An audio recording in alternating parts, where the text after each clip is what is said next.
Bismillahirrahmanirrahim. Assalamualaikum warahmatullahi wabarakatuh. Waalaikumsalam warahmatullahi wabarakatuh. Alhamdulillahirabbil alamin. Wassalatu wassalamu ala asyrafil anbiya'i wal mursalin wa ala alihi wa sahbihi ajma'in. Amma ba'd. Kaifa halukum? Alhamdulillah, nahnu bi khair wal afiyah, wa kaifa bikum? Bi khair, alhamdulillah. Alhamdulillah, kita bersyukur kepada Allah Subhanahu wa taala. Pada hari ini pada malam hari ini kita kembali bertemu untuk melanjutkan kajian Islam kita, kajian Sirah Nabawiyah, ya. Yang mana kita mengkaji kitab Khulasah Nurul Yaqin fi Sirati Sayyidil Mursalin. Ringkasan dari kitab Nurul Yaqin fi Sirati, yaitu tentang sejarah Sayyidil Mursalin, pemimpin para rasul, yaitu Rasulullah Muhammad sallallahu alaihi wasallam. Baik, anak-anakku sekalian rahmat Allah Subhanahu wa taala, kita sudah sampai di pelajaran yang ke-20 ya. Betul ya? Jadi ad-darsul asyrun, ya. Pelajaran yang ke-20 yaitu Maji'u Quraisyun li Abi Talibin marratan salisatan. Ya. Baik, sebelum kita memulai dan melanjutkan pelajaran kita, mari sama-sama kita membaca surat Al-Fatihah dan membaca doa belajar. Ya. Mudah-mudahan kita semua senantiasa diberikan kemudahan di dalam belajar, kemudahan di dalam menuntut ilmu, ya. Sekarang kita membaca, Ustadz dulu yang membaca, lalu kalian mengikutinya, dan nanti Ustadz sebagaimana biasa meminta salah satu di antara kalian untuk membacakannya. Baik. Ad-darsul asyrun. Ad-darsul asyrun. Maji'u Quraisyin li Abi Talibin marratan salisatan. Ya, sekarang Ustaz minta salah satu di antara kalian untuk membaca. Yang akhwatnya lagi ya. Silakan. Yang di ujung. Anti. Naam. Tafadhali. Iqra'i. Naam. Maji'u Quraisyin, orang-orang Quraisy berangkat. Ya.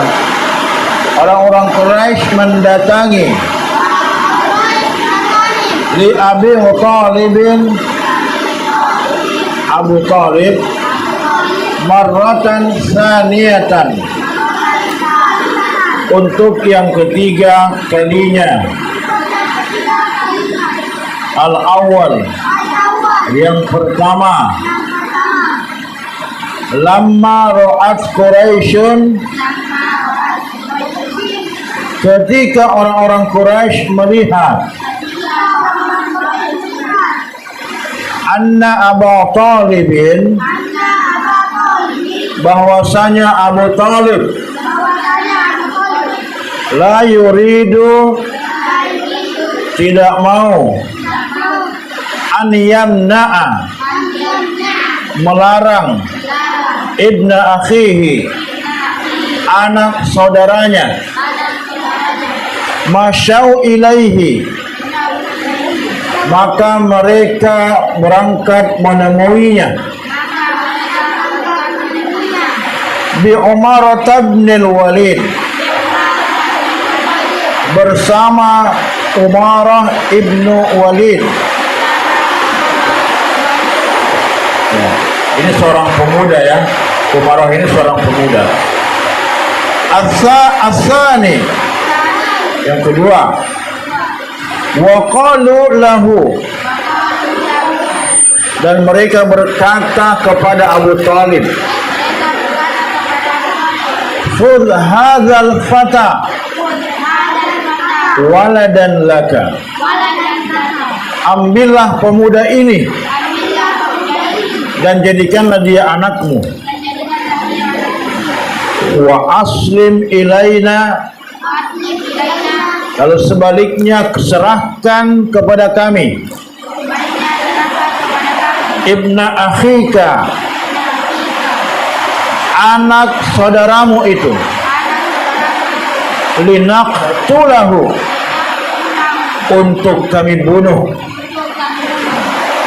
Faqala lahum ammuhu, maka berkatalah pamannya Nabi kepada mereka, bi'sa ma tatlubun, sungguh buruk apa yang kalian minta. Atu'tuni abnakum, apakah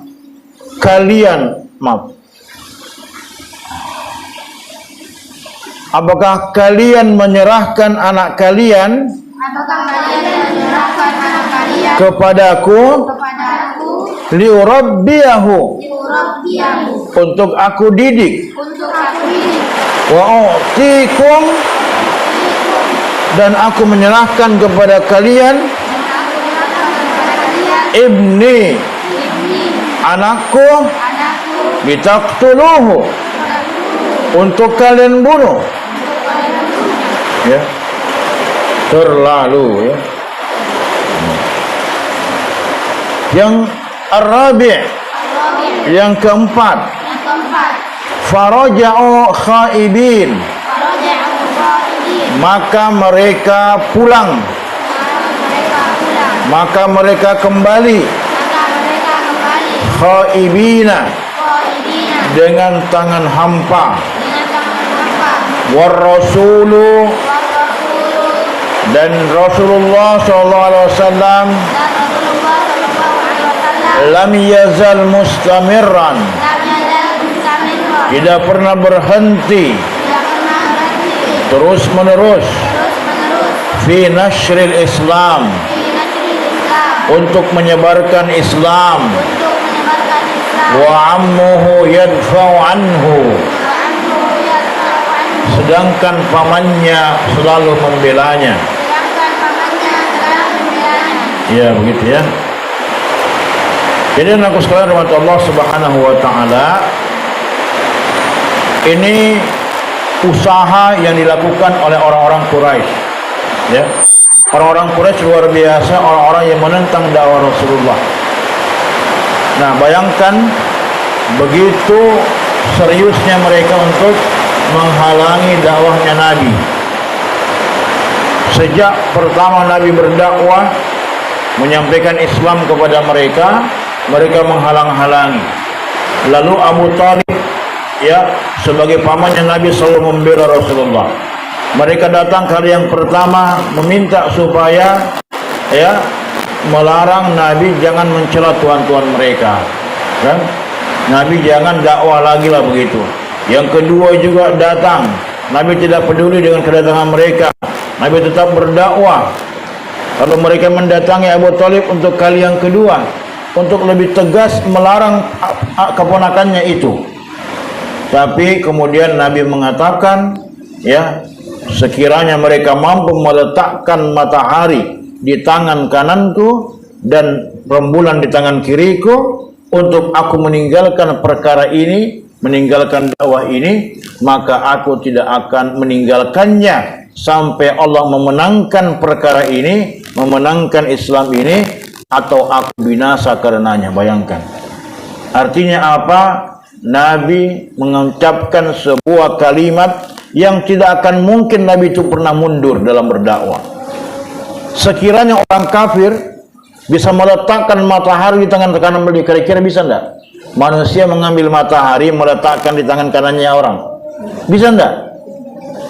Ambil bulan lalu meletakkan di tangan kiri, bisa enggak? Tidak bisa. Kenapa Nabi ucapkan itu? Itu sebagai ungkapan ketidakmungkinan. Ya, kalaupun mereka sanggup meminta mengambil matahari itu dan bulan itu, dan Nabi menyaksikan langsung, ya, dia bisa meletakkan di tangan kanan dan tangan kirinya. Meskipun itu terjadi, maka Nabi tetap tidak akan pernah meninggalkan dakwah ini. Bayangkan, ya. Sekarang kan kadang-kadang kita ini banyak yang terpesona dengan bujuk rayu apapun, ya. Kita ya kadang-kadang ya terlena dan memikirkan banyak hal yang itu bisa menggoda pikiran kita, menggoda keinginan kita, ya, untuk kemudian meninggalkan perkara-perkara yang baik. Jadi Nabi tetap, ya, meskipun Nabi mengatakan meskipun mereka mampu meletakkan matahari di tangan kanan, aku tidak akan pernah meninggalkan dakwah ini.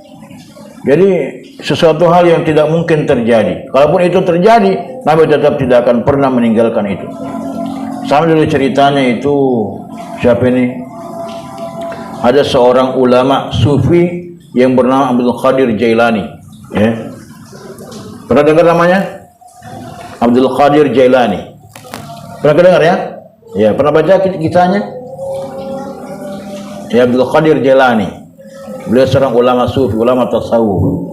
Ini beliau ini sangat, ilmunya luar biasa, luas sekali ilmunya. Banyak pengikutnya, ya. Dan ya, sebenarnya banyaklah karomah yang Allah berikan kepadanya. Suatu ketika, ya, ada suara yang datang kepadanya, ya. Dia menyatakan suara itu datang kepada Abdul Qadir Jailani. Ya Abdul Qadir Jailani, ya, aku adalah Allah. Suara itu mengatakan begitu. Aku adalah Allah. Maka mulai saat ini aku halalkan apa yang aku haramkan kepadamu. Kamu bebas melakukan apa saja, ya, kamu bebas melakukan itu semua. Lalu apa kata Abdul Qadir Jailani? Kamu adalah setan. Kamu bukan Allah, kamu setan. Ya. Masa Allah menghalalkan sesuatu yang sudah diharamkan, ya, atau mengharamkan sesuatu yang sudah dihalalkan, sedangkan Rasulullah saja yang keimanannya yang sudah demikian tinggi dan paling tinggi keimanannya, toh masih meninggalkan perkara yang haram dan melakukan perkara yang dihalalkan. Masa saya ini siapa? Siapa jika dan saya ini? Saya cuma Abdul Qadir Jailani, ya, ilmuku masih sedikit, ya. Masa saya mau melakukan perkara yang diharamkan? Kamu setan, pergi kamu, itu kata Abdul Qadir Jailani. Akhirnya pergi. Coba itu datang kepada kita, kira-kira. Wahai Hisham,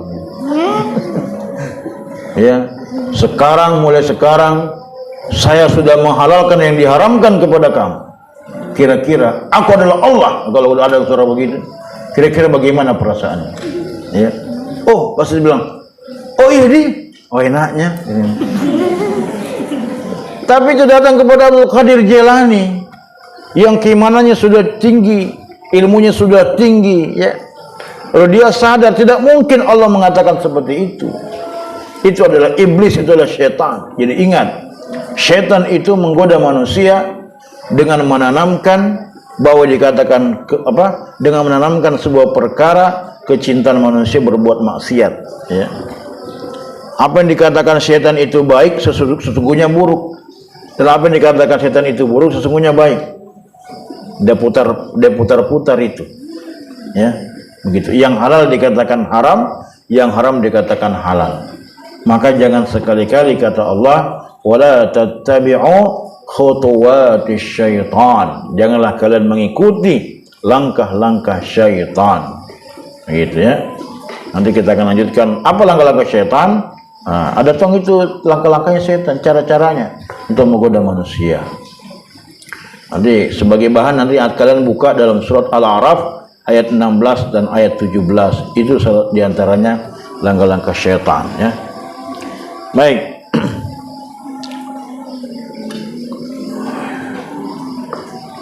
Lamma ra'at Quraisyun anna Abu Talib, ya, ketika orang Quraisy itu melihat bahwasanya Abu Talib itu la yuridu ayyamna'a, tidak mau, ya, melarang keponakannya ibnu akhihi, anak saudaranya, masyau ilahi bi Umar bin Walid, maka mereka pun mendatangi Abu Thalib dengan yang ketiga kalinya, ya, yang ketiga kalinya dengan membawa seorang pemuda yang bernama Umarah ibnul Walid, ya. Pemuda itu siapa? Umarah ibnul Walid, ya. Nah, ini pemuda Quraisy, ya. Yang kedua, ya, wa qalu lahu khudh hadzal fata waladan laka, ya. Lalu orang Quraisy itu mengatakan kepada Abu Thalib, ambil mini pemuda ini ya Abu Thalib, ambillah pemuda ini, ya. Lalu jadikan dia anakmu, anggaplah dia anakmu, ya. Wa aslim ilaina ibn akhika linaqtulahu, lalu kamu serahkan itu ke keponakanmu untuk kami bunuh. Bayangkan, kira-kira adil tidak ini? Iya kan? Tidak adil. Masa mereka menyerahkan anaknya kepada Abu Thalib, Umar bin Walid, lalu dijadikan anak, lalu kemudian dia minta apa? Ditukar begitu, ditukarkan, dibarter. Nabi mau dibarter sama orang Quraisy, ya, mau diganti dengan Umar bin Walid, ya. Jadi kalau Nabi sudah diserahkan kepada orang Quraisy, maka Nabi mau dibunuh, ya. Sementara si Umarah ini dididik sebagai anak. Maka apa kata Abu Thalib? Faqala lahum ammuhu, ya, bisa ma tatlubun. Apa itu istilahnya? Buruk sekali permintaan kalian. Jadi kalian ini betul-betul orang yang tidak tahu diuntungnya, tidak tahu perasaan, tidak berperasaan. Nah, begitu, ya. Atutuni abnakum li urabbiyahu. Apakah masa saya, ya, masa kalian memberikan anak kalian kepada saya, lalu saya mau untuk mendidik dia. Sedangkan wa'atikum ibni litaqtulu, saya serahkan anakku ini, keponakanku kepada kalian untuk kalian bunuh. Sungguh buruk itu permintaan kalian, ya. Apa kalau bahasa kita itu? Poreno. Poreno. Masa ku ambil anakku untuk kau bunuh, sementara ku kasih anak apa? Kalian kasih anak kalian ke saya untuk saya bina, saya didik, saya kasih makan, sementara anakku ku kasih kau bunuh, ya. Pore no. Itu kalau bahasa kita, ya, seperti itu. Jadi apa istilahnya itu? Ya itulah, ya. Ya. Akhirnya kemudian Abu Thalib tidak menerima, ya, menolak itu, ya. Dia menolak Abu Thalib apa yang diminta oleh orang-orang Quraisy, ya. Apalagi memang, ya, kalau dibandingkan Umarah bin Walid, Rasulullah Muhammad itu tidak sebanding dengan Umarah, ya. Jadi sahabat ini Muhammad itu, ya, selain dia rajin, dia juga memiliki dia teguh pendiriannya, dia selalu taat kepada orang tua. Banyaklah kelebihan-kelebihan yang dimiliki oleh Muhammad Rasulullah SAW ketika beliau masih muda. Makanya banyak orang suka kepada beliau sebenarnya, ya. Beliau tidak disuka oleh orang Quraisy. Kenapa? Karena dakwah yang beliau sampaikan. Secara pribadi, orang Quraisy masih mencintai Nabi sebagai seorang pribadi. Tapi di sisi lain orang Quraisy membenci Nabi karena dakwahnya. Ya. Karena meskipun Nabi itu ditentang habis-habisan oleh orang Quraisy, orang-orang Quraisy itu masih sering menitipkan barangnya kepada Rasulullah. Ya. Jadi kan kebiasaannya itu orang-orang Quraisy dulu, mereka biasa menitipkan barangnya kepada orang-orang yang dipercaya. Dan tidak ada yang paling dipercaya kecuali Muhammad. Jadi orang Quraisy itu menitipkan barang mereka kepada Rasulullah. Dan kalau Nabi dititipi barang, tidak pernah hilang barangnya. Ya, begitu. Kalau kita dititipi barang, kira-kira hilang tidak? barang yang kita, yang orang titipkan kepada kita. Kadang-kadang tidak, kadang-kadang hilang. Kalau ada orang titip kepada kita uangnya 1 juta, ya, kira-kira kalau orang itu kembali datang minta uangnya, apakah uang itu tetap jumlahnya atau ada kurangnya? Biasanya kita tergoda untuk pakai makan dulu deh, ya kan begitu. Akhirnya pas mau dikembalikan, diambil kembali sama orangnya, mana 50.000? Tadi ku pakai makan. Nabi tidak pernah begitu. Dititipi oleh orang, tidak pernah berkurang barangnya orang. Makanya Nabi luar biasa ya. Meskipun dakwah beliau ditentang, tapi masyarakat Quraisy masih sangat percaya kepada beliau. Ya, faraja'u khaibin. Maka mereka pun kembali dengan tangan hampa. Artinya dia tidak membawa apa-apa. Ya, tujuan mereka untuk mencelakai Rasulullah kembali gagal. Gagal maning. Ya, kembali gagal, ya. Tujuan mereka untuk mencelakai Rasulullah. War Rasul lam yazal mustamirran fi nashril Islam, dan Rasulullah tidak pernah kemudian berhenti untuk terus mendakwahkan Islam ini, ya. Meskipun tantangannya sangat berat, bayangkan taruhannya Nabi itu adalah nyawa beliau. Nyawa beliau taruhannya, ya. Nyawa luar biasa. Jadi Nabi itu mau diancam, mau dibunuh, ya. Bayangkan, kita ini palingan, tantangan kita dakwah itu palingan ya dikatai di orang tuh. Palingan dibilang, apa tuh jika baru ke belajar di pesantren sudah sok tahu. Ya begitu tuh tantangannya. Nabi itu tantangannya beliau mau dibunuh, ya luar biasa itu. Kita palingan tantangannya kalau kita belajar ini palingan mengantuk. Kan begitu. Menghafal mengantuk, ya. Dengarkan ustadznya mengantuk, kan gitu. Kan begitu tuh. Salat tahajud tidur, kan gitu. Yang kita tangannya kan, pasti kan mengantuk, capek, ya begitu. Tapi ya itu semua bagi Imam Asy-Syafi'i itu luar biasa. Beliau tidak pernah mengalami keletihan, ya. Ada dulu namanya seorang ulama, ya, ulama muhaddisin, ahli hadis, yang namanya Imam Az-Zuhri, ya. Imam Az-Zuhri ini luar biasa, ya. Beliau mampu menghafal Al-Quran hanya dalam waktu 1 minggu. Kaget kan? Ustaz juga kaget. Tapi dia beliau mampu lakukan. Kalau bukan 1 minggu, 2 minggu, itu sudah sampai 1 bulan. 30 juz dihafal dalam waktu itu, menurut pengakuan Imam Al-Qurtubi, ya, seorang ulama besar, ya, luar biasa kan? Ya, itu luar biasa tuh. Namanya Imam Abu Zuhri, Imam Az-Zuhri, ya. Ya bisa saja kalau Allah mau dan memang dia punya keinginan besar, tidak ada yang tidak bisa, ya, tidak ada yang tidak bisa. Imam Asy-Syafi'i mulai menghafal Quran usia berapa? Usia 7 tahun sudah menghafal Quran. Usia 7 tahun sudah hafiz 30 juz. Begitu ya.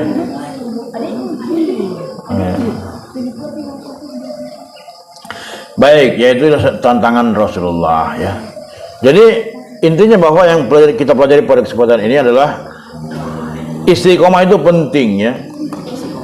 Jadi mengajarkan kebaikan, ya, menyebarkan Islam, berdakwah, ya, itu sesuatu hal yang dituntut di dalam agama kita, dan dalam melaksanakannya memang akan mengalami banyak tantangan. Maka kemudian semakin besar tantangannya, maka semakin besar pahalanya, semakin besar juga pengorbanannya. Kenapa? Karena Allah Subhanahu wa Ta'ala itu akan memberikan ujian kepada manusia sesuai dengan kadar keimanannya, ya. Suatu ketika Nabi ditanya oleh para sahabat, "Ya Rasulullah, siapakah orang yang paling tinggi ujiannya, yang paling berat ujiannya?" Apa kata Nabi? Al-anbiya summal amsal fal amsal, yaitu para nabi, dan yang semisal mereka dan yang seperti mereka. Maksudnya yang selevel dengan Nabi. Itu paling berat ujiannya.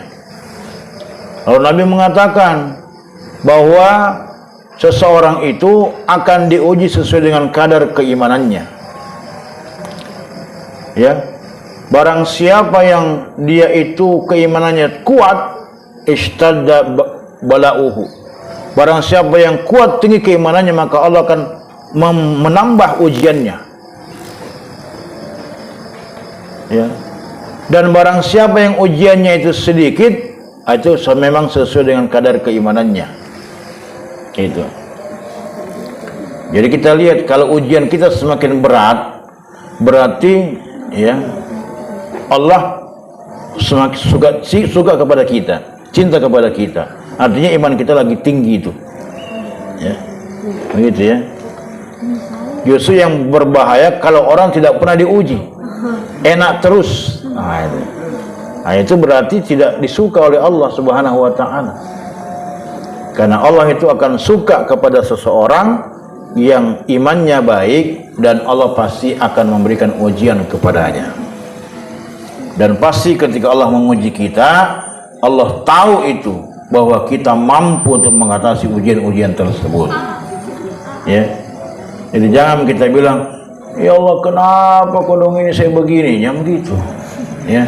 Tidak usah bilang begitu ya. Ya, jadi Allah biasanya akan menguji kita sesuai dengan kadar keimanan kita. Semakin kita beriman kepada Allah, maka semakin tinggi ujiannya. Begitu ya. Jadi kalau kalian nanti belajar, semakin tinggi kelasnya, maka semakin tinggi tantangannya. Jadi kalau SMA pasti begitu, kuliah juga begitu. Apalagi untuk menjadi seorang yang bisa ahli dalam bidang hadis, ahli dalam bidang Al-Quran, ahli dalam bidang bahasa Arab misalnya, maka ujian semakin besar, semakin besar. Tetap semakin besar itu.